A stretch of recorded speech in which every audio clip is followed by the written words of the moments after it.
Musee fi Eeliyaas gaara irratti Yesuus waliin dubbachuun isaanii, Yesuusitti mul'achuudhaan Yesuus waliin dubbachuun isaanii, akkasumas deebi'anii Yesuus biraa dhabamuun isaanii,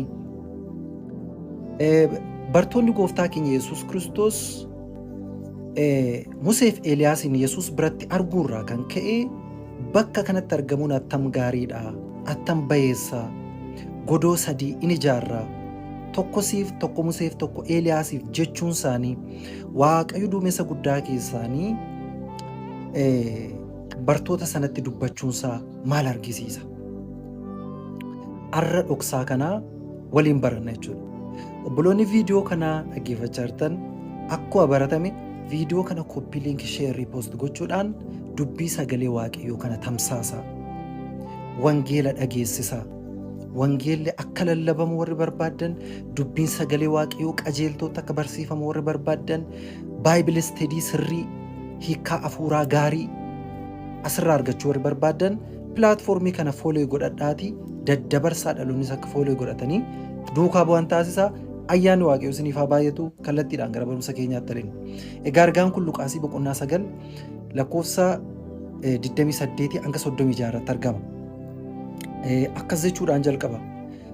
Kana dubbatee akka guyyaa 8 booddee Phexrosii fi Yohaannisii Yaaqoobinis fudhatee kadhachuudhaaf gara gaaraatti ol ba'e. Inni utuu kadhatuu fuulli isaa diddiirame. Uffanni isaas adii qaanqee ta'e. Kunoo namoonni lama isaanis Museedhaa fi Eeliyaas isa wajjin dubbatu turan.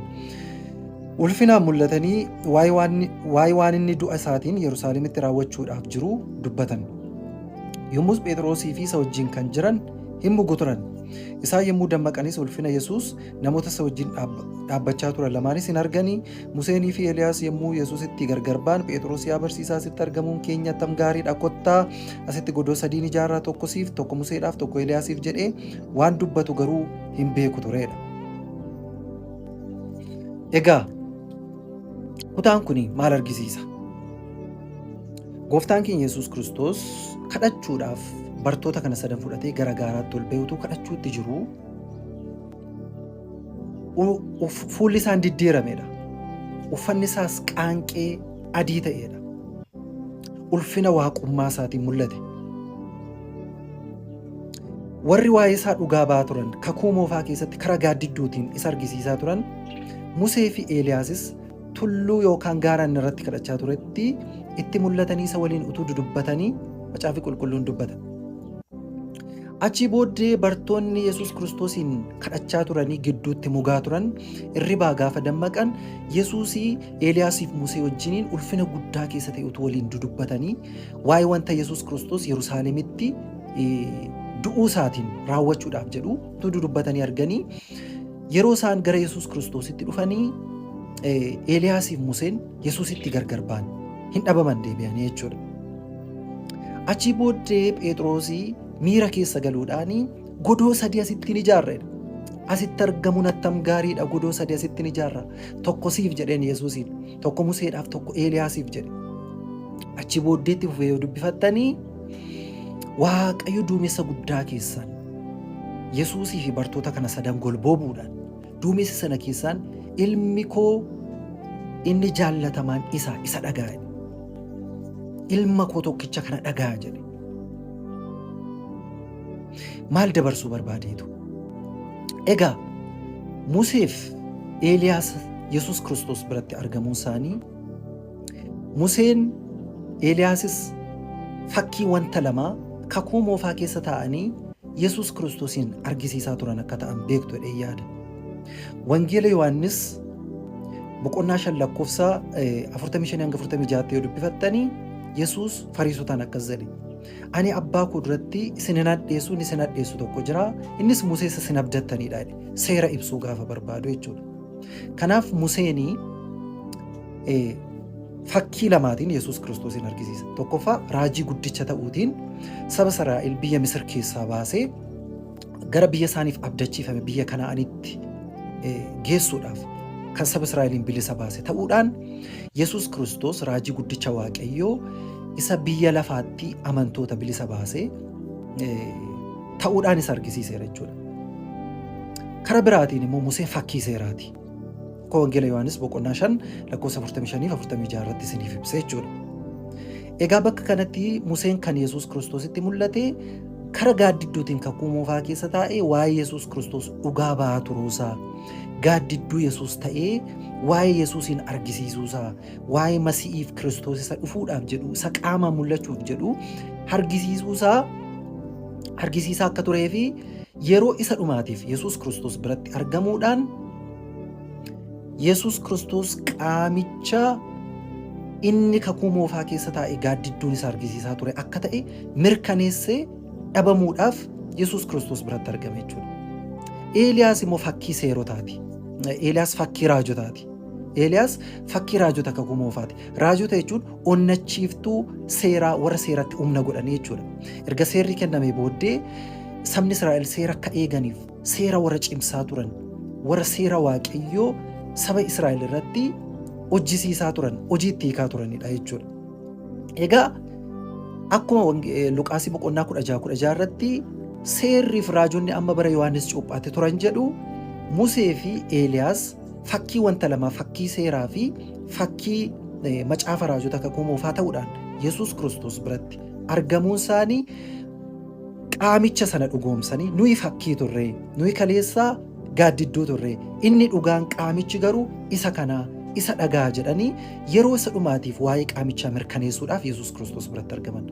Achi booddee dhabamuun isaanii gaaddidduuwwan kun lamaan seerrii fi onnachiisaa seeraa warri ta'an kun Yesuus isa qaama dhugaa kaayyoo Waaqayyoo isa bara baraa galmaan gahuudhaaf dhufe, jaalalli Waaqayyoo kan itti raawwatu, fedhii Waaqayyoo kan itti raawwatu, Waaqayyoof nama gidduutti giddu galeessa kan ta'e, furiif araarsaa amantootaas ta'e, karaa dhugaa jireenya karaa ittiin abbaatti deeman, abbaa bira dhaqan, jireenya bara baraa argatan ta'uusaa mirkaneessanii ofii dhabaman jechuudha.